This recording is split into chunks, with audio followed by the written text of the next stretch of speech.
Unplug your cleaning routine with the Ryobi 18-volt 1 Plus cordless cleaning lineup. Our powerful and versatile tools make cleaning a breeze. One battery powers over 300 products, giving you the power to do more. Visit ryobitools.com to learn more, exclusively at the Home Depot. Hey, warmer from below. Welcome to lovely Las Vegas for Coast to Coast Heaps with myself, Craig Heaps Peterson, now part of the Easton Family Podcast. We've got a great podcast for you. We'll be joined momentarily by one of our good friends in Nick Lorensen. He does great work over at Mid-Major Madness. We're going to be chatting with him about just some of the coaching movement that we have been seeing thus far in the offseason. We're going to be taking a look at the 2 Final Four games with him. And then in the final segment, we're going to get you guys picks and analysis on both of these Final Four games as we hit some bank shots. It's a pretty straightforward podcast today, as essentially the hay is in the barn when it comes to this college basketball season. I'm going to be deciphering what we get in the Final Four and perhaps making a few slight tweaks based on recent form for the national title game. But I mean, this is bringing to an end the 2023-24 season, so we're certainly going to be getting into off-season mode. This will be a good primer for that, but at the same time, we will highlight all 4 of these teams that have been able to make it to the Final Four with Nick, give you guys my picks and analysis. I was looking at some ancillary markets, trying to see if there might be anything that I don't normally bet that I like in terms of Final Four. Really didn't see a whole heck of a lot. I think a little bit of this is a byproduct of the fact that we do have 2 rather lopsided lines when it comes to this game, as typically when it comes to these games, typically you don't find a Final Four where one team is an 8.5 to a 9-point favorite and the other team is 11.5 to a 12-point favorite. Very out of the ordinary, to say the least, but we're going to be diving in on what we're going to be seeing this offseason and how big of a week this is in general out there in Arizona for these teams trying to lay the groundwork for next season as well. Looking at the Final Four, and then we're going to get you guys those picks for the Final Four in the final segment. Just a little bit of a reminder, I will be doing this podcast every single day throughout the offseason as well. So after the Nets get to cut down on Monday, you're going to get a fresh podcast on Tuesday, Wednesday, Thursday, every single day, as our work is never done with regards to college basketball. Once those Nets are cut down, it's all about trying to be able to work to make you money for the 2024-25 season. And with north of 1,400 players currently in the transfer portal, there is no shortage of things to take a look at. And if you ever do have a question, comment, segment idea, whatever you for this podcast, you do have one of 2 ways to be able to those in. First one is my Twitter/X timeline at @JDED_D1. Keep in mind, letters EM, they mean does not matter. So as per usual, please do send these into the timeline. And the other way is find an Apple Podcast review. If you rate this podcast 5 stars, it is very much appreciated. And then from there, you are able to fire in whatever you'd like to hear on this podcast via that 5-star review. We did not get in any Twitter/X questions today, so let's welcome him in. Nick Lorensen, he does great work over at Mid-Major Madness. Taking a look at this great game that we all know and love. He is actually out there in the lovely state of Arizona for the Final Four. He does great work all 12 months out of the year, taking a look at this game of college basketball. He, much like myself, taking a look at these Final Four games, but also turning it forward to the 2024-25 season with these coaching moves, with the transfer portal, and so much more. You're able to follow him on Twitter/X at the letter N. His last name, Lorensen, spelled Lorensen, all together, and then the word sports on the back half of that. And Nick, it is a pleasure, my friend. Thank you so much. It's always great to hop on here, Greg. It's been a couple weeks since I last hopped on here. It's probably before the NCAA tournament. Been so busy. Like you mentioned, I'm looking forward to next season, big in the transfer portal, digging into that. You have the NCAA tournament going on. There's just so much going on. I'm out in Arizona, like Greg mentioned. It's raining. I thought it doesn't rain in the desert. Hey, I'm out here in lovely Las Vegas, too, and on Friday, I was getting a little bit of drizzle myself, and it was like in the mid-50s. That was very strange, to say the least, but fortunately, with the great game of basketball, it is played indoors and not outdoors, so we don't have to worry about that. And what we do have to worry about is potentially some games getting a little bit out of hand, because I can't remember last time we had 2 Final Four games with a spread north of 8, with Purdue about an 8.5 to a 9-point favorite over NC State, UConn an 11.5-point favorite over Alabama. Do you see it the same way that those out here in lovely Las Vegas do, in that we're probably going to get 2 relatively lopsided games? Or do you think that one of these teams in Purdue and UConn going to get a little bit of a fight? Yeah, it would make a lot of sense. You know, UConn and Purdue have pretty much been running through this tournament, dominating teams in the second half after some fairly close first halves. The craziest thing, when the Final Four was set, I looked at the future, matchups, what could happen if UConn and NC State were to win. The line right now is set at 15.5. At least it was earlier this week. It was set at 15.5. which is absolutely bizarre for a national championship game. Those are football type of numbers, 15.5 points. That's absolutely crazy, but it's really going to come down to this has been the year of the big once again. It'll be super interesting watching DJ Burns and Zach Edey face off against each other. Zach Edey's had an amazing year, 2-time AP Player of the Year. I think it's a safe bet to think that he'll have his way. I was at his press conference earlier today when he was Player of the Year, and NC State's trying to do some scare tactics or whatever. They walked by the press conference room blaring their music, heading out to the gym. So I thought that was pretty silly, but that will be a super fun one to watch. And I think UConn should have its way with Alabama. UConn's had its way with most teams in the second half of these NCAA tournament games. So I think that'll be more lopsided maybe than this NC State-Purdue game. I think that'll be a battle. NC State's been giving everyone a battle. No one's really expecting it, especially after some slow starts of recent. And then they're able to just come back. They never give up. They keep fighting. 9 straight elimination game wins. I'm a mid-major guy, but I'm going to say safely, this is probably the best NCAA tournament, best March run I've ever seen in my life. You're never going to see something like this again. Yeah, and I just can't get behind the people trying to say, oh, NC State isn't a Cinderella because they're a power conference team. They needed a banked-in 3 off of a front end of a 1-1 miss from Virginia just to force overtime in their conference tournament. Forget the NCAA tournament. That's as much of a Cinderella run as you get in. As they always say, a cat has 9 lives. They've played 9 elimination games in order to be able to get here. So, I mean, that's about as good of a run as it gets. And now they have to go up against Purdue. And there's been a lot of buzz about how Zach Edey has been getting calls / non-calls with regards to fouls, what have you. And I do think that that is going to be a big-time difficulty for NC State, truth be told, not necessarily the world's greatest rebounding team. But do you think that there's a chance that NC State, I'm not going to say completely contain Zach Edey. I think that that's darn near impossible, but could be able to give a little bit of a speed bump and perhaps push him off his game just a little bit? Yeah, I think so. The calls are going to be extra tight. These are the best refs in college basketball, so they might not be as lenient as usual with Zach Edey. There might be fewer and fewer calls this time around. And the interesting thing about NC State is they have some depth down low where they can change out. Everyone wants to talk about DJ Burns because he's the sexy big player who makes nice shots and has good feet. But they have a couple dudes down low who can come in, play him hard defensively, maybe send him to the line. And you never know. I think NC State's actually a really tough matchup for this Purdue team. If Purdue would have had Alabama, I think they would have had their own way.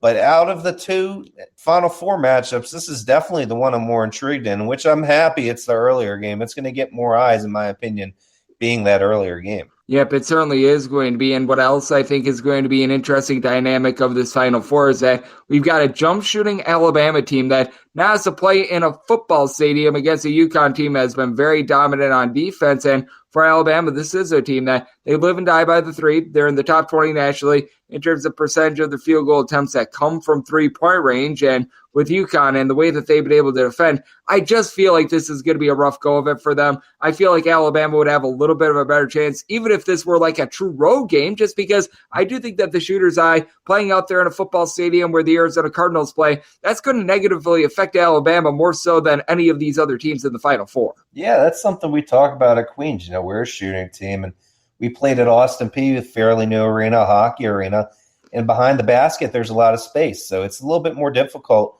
for these shooting teams to play in big arenas like that. And we could see with Alabama tomorrow.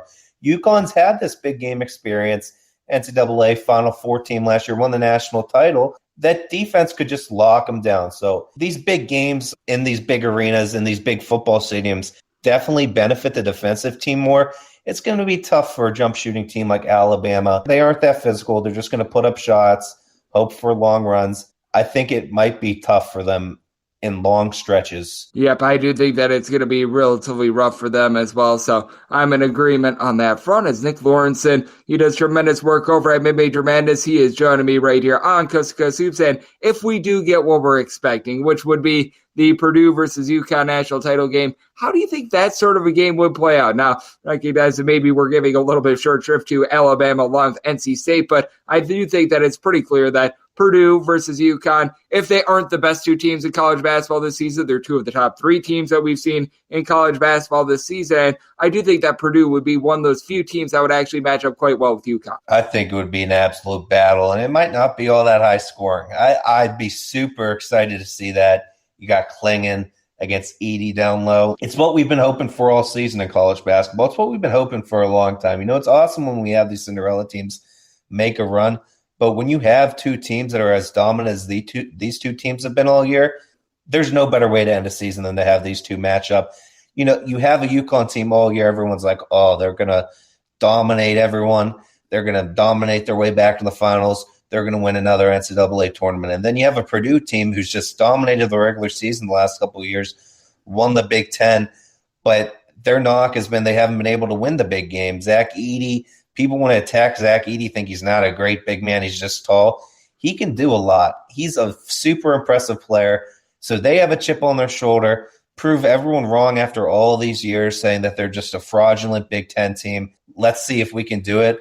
And then you have UConn who's trying to win the back-to-back titles, which doesn't happen that much in any sport. So I think it's going to be an awesome defensive game. It's going to come down to what happens down low between those two. It'll be one of the better national title games we've seen in quite some time. Definitely different than last year. Yep, no question about it. And hopefully we do get that matchup. That is something that you always want to see as a sports fan. You always want to see the best two teams. Sometimes you just don't get that in college basketball. Sometimes you get like an 8 seed in the national title game, which we've seen twice in the last 10 years. Certainly, we have a chance to be able to get an 11 seed in the national title game, but I do think that Purdue is just going to be a little bit too much for NC State, and we are going to have ourselves two nice games that are going to be going down on Saturday. But, Nick, I know that while you're taking a look at Saturday, pretty much for the year 2023-24 in terms of taking a look at these games, taking a look at these teams, hay is in the barn. We've got 3 games remaining, but I know that you're already hard at work for the 2024-25 season as I'm starting to turn the page forward to that as well. And what have you made out of some of these offseason moves that we have seen thus far? Because the transfer portal is certainly starting to fill up, and a lot of the coaching moves that we were anticipating for the offseason have quite frankly already happened. Yeah, when you look at it, most of these coaching changes, they've already happened, which I think is kind of crazy. There's some that I really like. Like, I love Pat Kelsey to Louisville. I think next year they could be a top 25 team at a time of the season. I think they could be a 6-7 seed in the NCAA tournament. That dude's just a winner. We saw it at Charleston for a long time.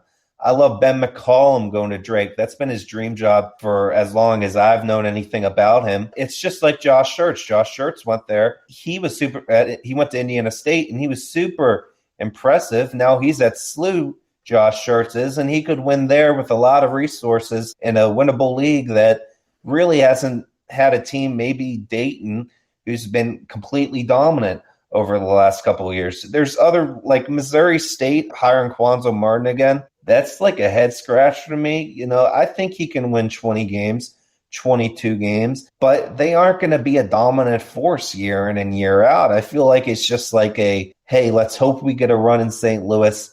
Let's hope we do something here. Drew Joyce going to Duquesne. I think that was the right hire for them. That's super exciting for him. There's a chance I could get Bronny James, who officially entered the transfer portal on Friday, put his name in the NBA draft as well. I think that could be super interesting over there. Austin Claunch going to UTSA. I think UTSA might not compete for an American title, but I feel like they're going to be a lot better than they have been in the past. And then in the transfer portal, it's always turning. There's not been too many crazy big moves so far. A lot of the bigger moves have been guys following their head coaches to new gigs, such as Rain Smith from Charleston to Louisville. We're at an interesting point right now. The dead period just started, the week-long dead period, so coaches technically can't talk to kids. The transfer portal closes in 2 weeks. A lot of these kids have to make decisions sometime soon, so they're kind of set if they want to practice over the summer. It's a really, really interesting time in college basketball right now. We say we sleep in May, but we truly never sleep in this beautiful sport. No, we truly do not. And they say that we sleep in May as well. I'm doing baseball during the month of May as well. So that certainly will not be myself too. So it really has become an all 12 months out of the year sport. And I do think that it is going to be really interesting to see how everything plays out in terms of the transfer portal, because as I was alluding to, north of 1,400 guys have already entered their name, and fewer than 15% of guys have made their decision. So a lot of guys are holding off, and I think rightfully so. You don't want to be making any sort of like a super rash decision or anything like that. But just how critical is this week for these teams that were not in the Final Four? Because you're out there in Arizona. I know that most coaches, most just coaching staffs in general are out there. There's a lot of players that are in the transfer portal that are out there in Arizona. And I feel like this is actually one of the biggest weeks of the year for the teams that aren't in the Final Four, because this week really does lay the groundwork for getting things rolling with the transfer portal and just coaches and players getting to know one another and trying to do, for lack of a better term, recruiting. Yeah, there's lots of phone calls, people always stepping aside. They talk about that during the month of March and April in offices, but it's even crazier here. There's meetings everywhere. It's big for coaching staffs. You build your coaching staffs, you build those relationships with fellow coaches around the country because everyone's here at the same time. If you need a true story about a kid that you're recruiting in the transfer portal, you're going to get it more likely in person, the true facts about the kid, than over the phone call, because a lot of the time, these coaches could be fabricating, hey, let's just set him there for whatever. So if you're there in person, it's just psychology. You're not going to get many lies when you're talking to someone man-to-man, face-to-face, especially after some long nights out, which some of these coaches do over this week. It's a really, really important week. It's an awesome week. There's no week like Final Four week when everyone's together and everyone's enjoying themselves and rallying around our sports. So it's probably my favorite week of the year. I love the first 2 days of March Madness, but nothing beats just being in the same spot with about 1,500 other people who really love the same thing that you do. Yep, and it's a much more relaxed atmosphere as well. You don't have to worry about keeping your head on the swivel for so many different games going down. And heck, you have like the NIT CBI games that are going down as well. Now at this time of year, we could just start taking a look forward to the 2024-25 campaign and just be able to get a little bit of a lay of the land there. As Nick Lorensen, who does great work over at Mid-Major Madness, is joining me right here on Coast to Coast Hoops. And I know you were mentioning in passing, Pat Kelsey, him going over to Louisville. That was one of your favorite hires that you saw, but are there a few other ones that really catch your eye? Because I know that you were alluding to this, it felt like, with college basketball right now, we're seeing fewer and fewer retreads, and we're seeing more guys that were at like the D2 level, these guys that were at the low D1 level, being able to rise up very quickly. And honestly, I think that that's very good for the sport, and I think that that could be why I personally have just taken a look at the coaching carousel this offseason, and there just haven't been a lot of moves where I said, yeah, this is a bad move or anything like that, because I feel like the guys that are getting promoted are guys that are proven winners. Yeah, I agree. You have a guy like Chris Mack at Charleston. That was a good hire. I love it. It could be an awesome hire. He was amazing at Xavier, so we know that he's going to go there. He's going to win. He's going to get legit players. But also, if they change leagues, if they stay in the CAA, I think they could be super dominant with him. I think that it could become the Gonzaga of the East. But if they move the A-10, I kind of think there's a chance he could become like another Archie Miller. And I wouldn't want that to happen. That's an awesome school that has lots of resources and could make them a legitimate program. The best thing you can do, I know everyone's going to say, let's go to the A-10. It's sexy. But to be successful, you got to stay in the CAA. Let him get his footing again. I love that. You have Chris Holtman, who's another retread hire. Kind of interesting at DePaul. That's a tough gig, but he could be a lot more successful than a lot of people have been there. I mentioned Ben McCollum earlier at Drake. I think that's a home run hire. I think it's just going to be like Josh Schertz at Indiana State. The only difference is Ben McCollum already had a preconceived love for that Drake program. So he's going to drive and drive and drive to make it the best thing possible. That's a home run hire for that Drake program, who's already had an amazing last couple seasons with Darren DeVries, who went to West Virginia. That could be a good get. That Quanzo Martin hire earlier, like I mentioned, I think that's a little head scratching. I think that he can win 20 games every year, but it's not going to get you in a spot to compete for an at-large bid. I think it's hey, let's hope we win a couple games in St. Louis type of gig. I like Mike Jones at ODU. He's going to get them a lot of really good DMV players. He has those DMV connections being at DeMatha for a couple of years. Really love that hire. Dave Smart's out-of-the-box hire at Pacific. He was at Carleton in Canada, which was one of the powerhouses up there in Canadian college basketball. And then he went down to Texas Tech and was an assistant this season. Did a really good job. They need to be out of the box at a place like Pacific, and I think that's a home run for a program like that. Rob Lanier is going to get Rice a lot more wins than they've had in recent history. Jerry McNamara has all the support up there at Siena, just like Carm kind of did. So hopefully he's able to have that success that Carm had before this season. So that really intrigues me. Andy Enfield's in the ACC at SMU, just wild to say ACC SMU. But I think that could be good there. Muss is a guy that doesn't like to be in a place for all too long. Now he's at USC at a beautiful city. You got beautiful weather, and it's an awesome place to recruit, and it's just a big-time city for a big-time personality. I think that could be awesome. I love Scott Nagy going to Southern Illinois. He developed big men like crazy. I think they could have a pro or two in his time over there. Mentioned Josh Schertzel earlier. He has so much support now being at St. Louis, one of the better, well-funded mid-major programs in the country. That could be awesome for them. UIC, that's a tough one. I don't know about Rob Hassan coming over from UAB. That'll be an interesting one because that's just a tough place to begin with because they want Chicago kids and not many kids really want to go to UIC. Jared Calhoun at Utah State, will he be the next one to take the stepping stone there, have a good few years, and get a high major job? He was able to be really successful at Youngstown State, had an awesome NIL initiative there. That'll be a lot of fun. I mentioned Austin Clonch a little bit earlier. Mark Byington goes to Vandy. That'll be a fun style of basketball at Vanderbilt, what he's done the last couple of years at JMU. I think Danny Sprinkle can win at Washington. David Riley could win at Washington State in the WCC. He's a great young coach with a lot of years ahead of him. Hank Plana at Western Kentucky. He was super successful at Indian Hills at the JUCO level. Let's see if that can translate to the D1 level. He had a really strong year in his only year as an assistant there. Brian Earl could take William & Mary to its first NCAA tournament in program history, one of the four original schools to never make the NCAA tournament. That'll be a lot of fun with his fast style in the CAA. I think they can compete really quick in his tenure, which is something that just a lot of mid-major fans have really been feasting for. A good William & Mary program, one to finally make the NCAA tournament.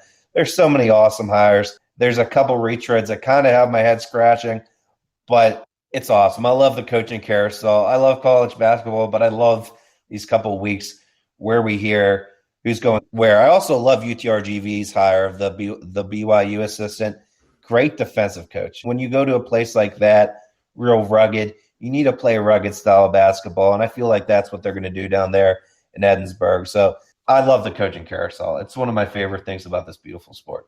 Yep, it is a tremendous thing, and I want to get your thought on one other thing as well. How much in recent years do you think that programs, coaches, just a little bit of everyone have realized, hey, these players, these guys are at the Division II, Division III level. You know what? They can be able to cut it at the Division I ranks because we saw a lot of success stories. Jack Golke certainly was one of the biggest one of them, but you even take a look at CSUN, what they were able to do with Mark Newman in year number one. I thought that was relatively impressive. We've seen more of these G2 guys get hired on this coaching cycle, and I do think that's a little bit of a wave in the future, and I think that is very smart for all these programs that are taking advantage. Yeah, I think ADs have seen that there's much smaller of a gap between D2 and D1 nowadays. The top tier D1 teams, the ones that make the Elite Eight, or D2 teams that make the Elite Eight, the SAC schools, the ODAC schools, I think that they could win the NEC. Any of the Elite Eight teams could have won the NEC this year. Any of the D2 Elite Eight teams could have won the NEC this year, and they're seeing that. Like, I'm big in the transfer portal right now. I'm digging every day for Queens. You know, we have guys that look at JUCO, but I only look at D2 and D1. If you're putting up numbers at D2 and you're an efficient three-point shooter, that translates. That stuff translates. Maybe you won't score the exact same amount of points, but if you're putting it up in a lower volume, if you're putting up good percentages, there's a chance you'll be really good. Like Jack Golke, that's just an amazing find. For years, wherever he was at, I don't remember where he was at, he was not putting up any points. And then he comes into Oakland, and it just shows Greg Campy's able to do more with less, and he's been able to do it for years. with just these random kids. Trey Townsend was a walk-on. Trey Townsend was a walk-on for him, and he just kept building up. He had a great freshman year. He was player of the year this year, and now he's testing draft waters and is in the transfer portal, I believe. There's a smaller gap. You could get mediocre D2 players and an amazing coach, and who knows what happens. Who knows what happens? That was pretty much Jack Olke. Jack Olke wasn't lighting the world on fire at the D2 level, but he went to a program that fit him with a coach that will let him shoot the three ball. And look, he's a national name now, and everybody loves him. Yep, and by the way, he went to Hillsdale College out there in the great Midwest. So got to give Hillsdale a little bit of love there, and we always have to give you a lot of love, Nick, because you do an amazing job taking a look at this great game that we all know and love of college basketball. You're out there in Arizona this week, so let the good people at home know it's all on tap for you and how people can follow along on social media and other platforms. Yeah, I'll be at the Final Four games on Saturday, the national championship game on Monday, and then time to just chill out and look at the transfer portal for the last few weeks before we head into practice. But I'll be posting over at Mid-Major Madness all the big transfer stuff that's going on. But it's kind of a dead period. We're heading towards baseball here. You know, my Buccos are playing every day. The Orioles are on. I love baseball. I love basketball. When those two can mix together and happen at the same time, there's not much better than that. But you can follow me over on Twitter at mid_madness and at N Lorensen Sports. Absolutely. Nick does such a great job taking a look at this tremendous game of college basketball that we all know and love, and it's always great to get him aboard. A big thanks to Nick for joining me on Coast to Coast Hoops, now part of the VSiN Family Podcast, and coming up next, it is the Final Four. I get you guys my picks and analysis for both of these big games next as we hit some bank shots.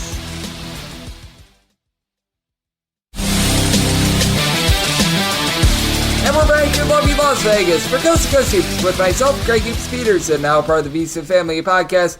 Was great to be able to get Nick Lorensen aboard. He does an amazing job taking a look at this great game that we all know and love of college basketball. He follows it all 12 months out of the year. Every single time he joins the show, he lends such good insights and did so once again today. So big thanks to Nick for joining me in the last segment. Now it is that time of the podcast. I give you picks and analysis for both games on this Final Four as we hit some bank shots. Most financial establishments close at a certain time, but not here. It is time for a side and total on every game on today's betting board bank shots.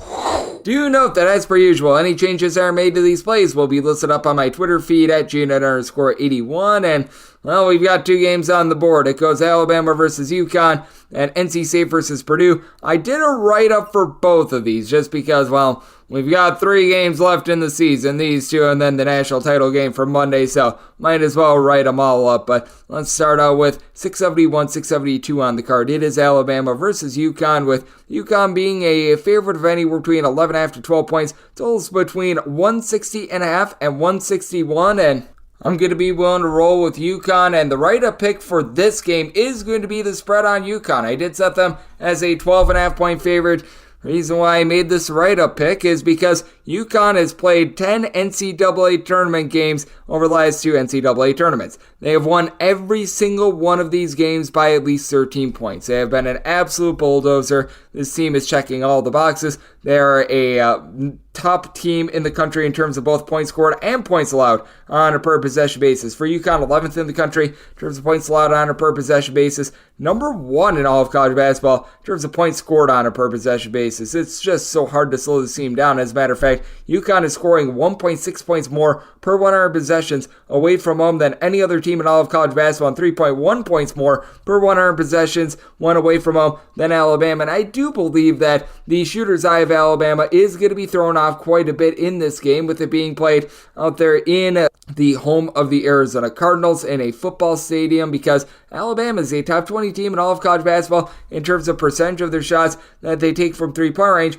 Meanwhile, you've got a UConn team that, sure, they're able to take some threes. You've got someone like a Cam Spencer that shoots well north of 44% from distance, but at the same time, you're able to pound it down low with Donovan Clingan. I have no idea how Grant Nelson is going to try to match up there, as this UConn team, one of the best teams in all of college basketball in terms of rebound rate. And I will say, to the credit of Alabama, they're actually a top 50 team in the country in terms of their rebound rate. You've got someone like Aaron Action Estrada is able to give you about 5 boards, 4 assists. He throws in there a double-figure amount of points, as Mark Sears is really your main man. them, but I just don't think that they're going to be able to hold up there. And Alex Caravan gets such short shrift because we all talk about Donovan Clingan, the way that he affects shots, but Caravan is someone that stands north of 6'7". He's able to shoot about 38.5% from three, throwing in there 13 points per contest, and then triple-double machine. Tristan Newton gives you 15 points, 6 assists, nearly 7 boards, a steal per contest. It's just so hard to match up with for an Alabama team that is in the bottom 20 nationally in terms of points allowed on a per possession basis and games played away from home. Again, I do think that playing in the SEC is a little bit of a byproduct of that, and it's not like they face off against easy competition, but this is a unit that they just don't play very good defense at all. And when Alabama gets down quite big in games, this is a big reason why I do like the over. You do notice that they foul a lot. They do everything humanly possible. They do not mind if they get just blown out by 25, 30 points. So I do think that the blowout potential is very big. They are either going to win the game outright or they're just going to fall on their sword. They are very much an all or nothing team with that respect. I do think that for Alabama, they could be able to get a little bit warm and be able to pop a few threes in this one. But again, I do think that early on, the sightlines really going to be throwing them off. Donovan Clingan, with what he's able to do down low, fully recognize that this is a UConn team that has been really good on defense. You take a look at what they've been able to do since the beginning of the month of March. You've only had one team really be able to exceed the 67-point plateau on them. That was St. John's in that just harebrained crazy game that we saw out there in Madison Square Garden. But this is a UConn team that they're able to get 85 plus on the regular, and for this Alabama unit, they have given up north of 85 points in 4 of their last 5 games as well. So it is a situation of something's got to give. I think that Alabama is going to be looking to run it. They're going to be looking to gun it, and they're going to give UConn so many easy opportunities to be able to get points, and I think that that's going to lead to a high-scoring game and another blowout win for UConn. So my write-up pick, that is going to be on UConn laying the number, and I did set my total at 164.5, so looking at the over, and then we are going to go to NC State versus Purdue. This is 673, 674 with Purdue in most places a 9-point favorite. You're seeing 1 or 2 straight 8.5s out there as well. Total is mostly 146. I've seen 1 straight 146 out there, and my write-up here is going to be on the under. I set my total more around a 143.5 because with Purdue, if you've noticed their games since the beginning of the month of February, their last 13 games, they've been playing at a rate of about 4.2 possessions per game fewer than they did in their first 22 to 23 games of the season. So they've been looking to wind it down there, and I was alluding to Alabama in the previous game and how the shooter's eye, how just this game being played at a football stadium affects them. Purdue is the number 2 team in all of college basketball in terms of three-point shooting percentage, and you have to have a feeling that that's going to take a little bit of a drop-off. They go up against an NC State team that they're not a dominant team in terms of being able to guard the arc. They've gotten much better recently. Now, I will say a little bit of that has been some positive variance as well, like for anyone that was watching that Marquette game. Marquette was just bricking open 3 after open 3, but both of these teams, they do a nice job of being able to guard the perimeter for Purdue. Their allowing opponents only shoot right around about 31.5, 31.6% from three-point range in games played away from home. So they've been able to do a rock-solid job with that regard. And for NC State, they are still well outside the top 100 in terms of overall opponents' three-point shooting percentage, but it's been getting better as the tournament has gone along. I just fear that they are going to get completely lambasted on the glass. You have to go up against Giant of the Earth, Zach Edey, who's giving you 12-plus boards. He's giving you multiple blocks. He's giving you 21-plus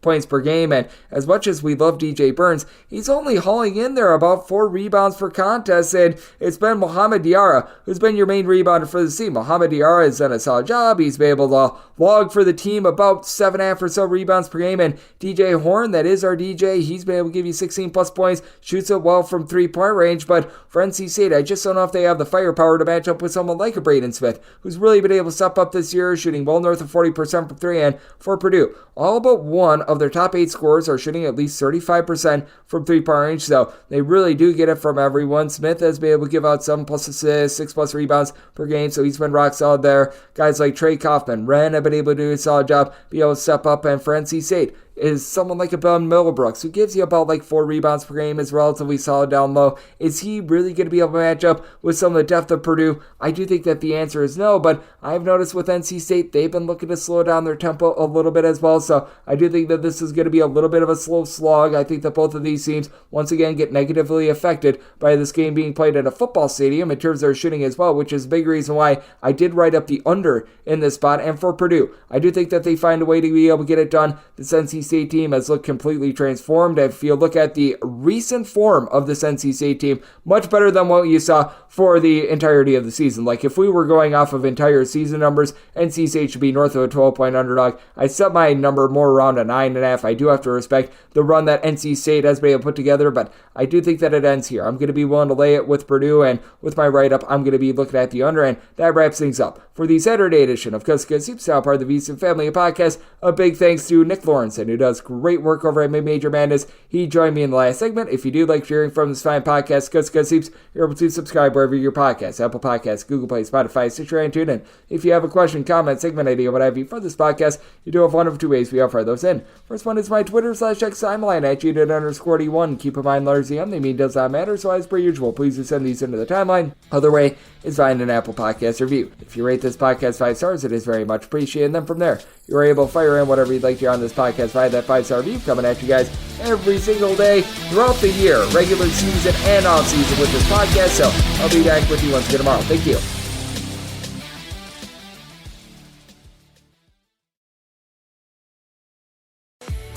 Ryobi now makes floor-to-ceiling cleaning easier than ever with cordless cleaning tools powered by 18-volt 1+ batteries. Whether it's a quick tidy-up or deep cleaning, our powerful and versatile tools make cleaning a breeze. Spend less time cleaning and more time enjoying your pristine home. And because one battery powers over 300 products, you have the power to do more. Visit ryobitools.com to learn more. Sold exclusively at the Home Depot.